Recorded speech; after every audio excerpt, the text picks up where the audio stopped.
Hello दोस्तों, कैसे हैं आप लोग। आई होप आप सब अच्छे होंगे और अच्छे से अपना ख्याल भी रख रहे होंगे। गाइस, जो मैं आज आपसे बात करना चाहती हूँ वो ये है कि आपने अक्सर सुना होगा कि ये अटल सत्य है, जैसे कि मृत्यु अटल सत्य है, सबको आनी आनी है।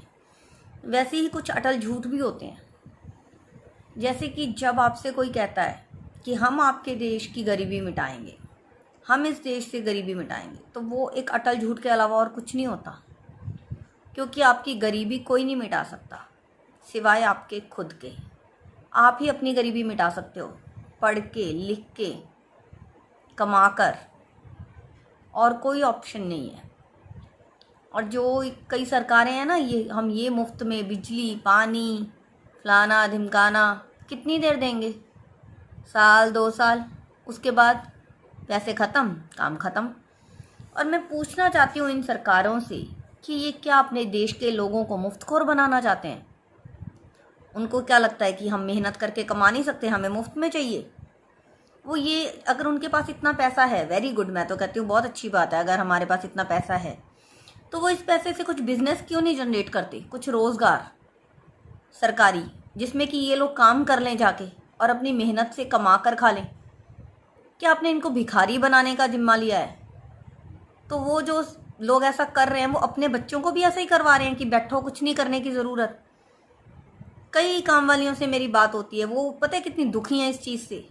वो कहती हैं कि हमारे जो आदमी काम करते थे, आज उन्होंने काम करना बंद कर दिया है कि बिजली पानी तो ये सब मुफ्त में मिल ही रहा है ना, तो हमें काम करने की ज़रूरत क्या है? जितना हमें राशन पानी चाहिए उतना तो तुम कमा लेती हो।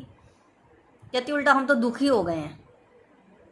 कहती कितने दिन देंगे ये मुफ्त में, और जब देना बंद कर देंगे तो इनको आदत छूट रही है काम की। वो तो ऑब्वियस सी बात है, काम की आदत तो छूटेगी ना जब बंदे को फ्री में सब कुछ मिल रहा है।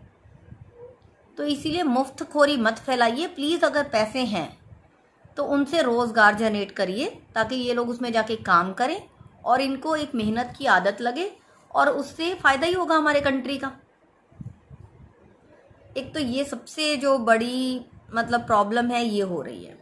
और दूसरी बात है कि गाइस, हमें हमेशा हम लोग मुद्दों से भटक जाते हैं। हमारे देश के जो मुद्दे हैं उनको तो हम डिस्कस ही नहीं करते, और ही चीज़ों में हमें उलझा के रखा जाता है। जनता को हमेशा गुमराह किया जाता है, चाहे वो कोई भी पार्टी हो।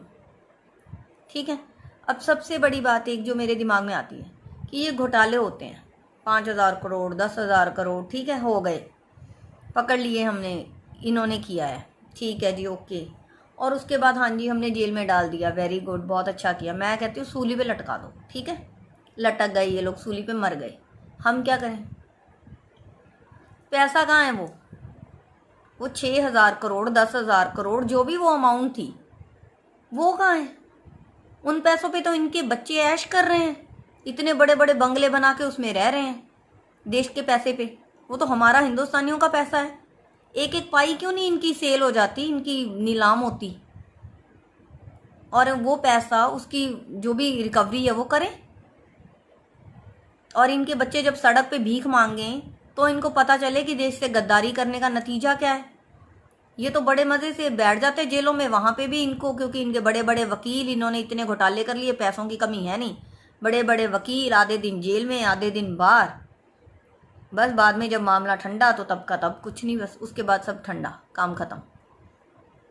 बस हमेशा जो भी रूलिंग पार्टी है उस पर अपोजिशन वाले अटैक करते रहते हैं, जो अपोजिशन में बैठी है वो रूलिंग पार्टी पे अटैक करती रहती है। ठीक है, ये नहीं, वो नहीं, वो नहीं, ये नहीं, और जनता जनता बेवकूफ़ बनती रहती है, बस और कुछ नहीं। क्योंकि अल्टीमेटली रिजल्ट तो किसी चीज़ का नहीं आता। करप्शन है अब इतनी ज़्यादा हमारे देश के, हर जगह पे घुसी हुई है, अगर चाहें तो कम नहीं कर सकते।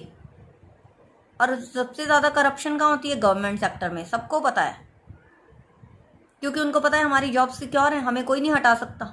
ये सिक्योरिटी उनके ऊपर से हटा दो कि अगर आपकी पकड़ी जाती है, अब तुरंत के तुरंत आप निकाल ले जाओगे, ये इंक्वायरी, वो इंक्वायरी, एंड में निकलता कुछ नहीं।